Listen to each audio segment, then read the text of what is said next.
Mural Arsyaka Sacit, 3, balita yang menjalani perawatan medis di RS Siaga Medika Pemalang korban kecelakaan maut satu keluarga di jalur tol Pejagan Pemalang KM 290 jalur B, one way, meninggal dunia pada Kamis, 19 Maret 2026, sore.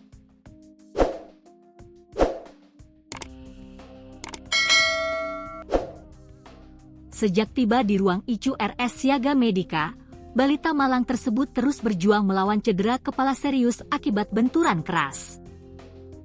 Kecelakaan tragis di ruas jalan tol KM 290 itu padahal hanya berjarak 30 km dari kampung halaman korban yaitu Dusun Peron, Kecamatan Petarukan, Pemalang, Jawa Tengah.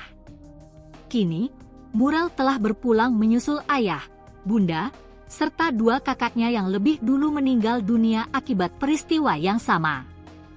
Humas RS Siaga Medika Pemalang Indra Setiawan membenarkan kabar meninggalnya balita tersebut pada pukul 16.35 WIB, Kamis, 19 Maret 2026.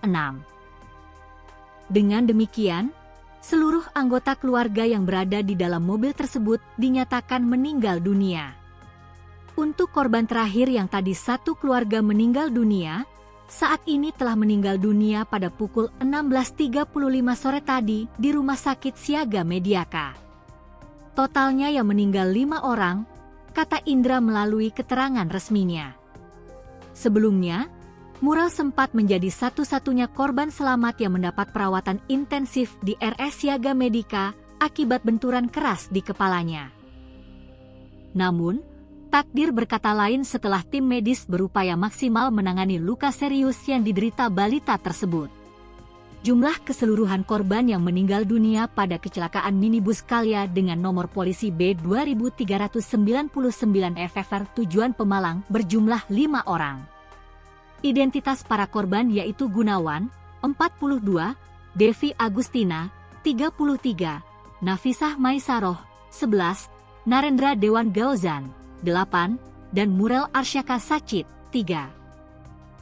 Sementara itu, bus Agra dengan nomor polisi T7622 hanya mengalami kerusakan ringan pada badan bus bagian belakang dan seluruh penumpang bus dinyatakan selamat. Saat ini, kelima jenazah penumpang minibus Kalya sudah disemayamkan di rumah duka Dusun Peron, Kecamatan Petarukan, Kabupaten Pemalang, untuk dimakamkan di tempat pemakaman umum TPU setempat.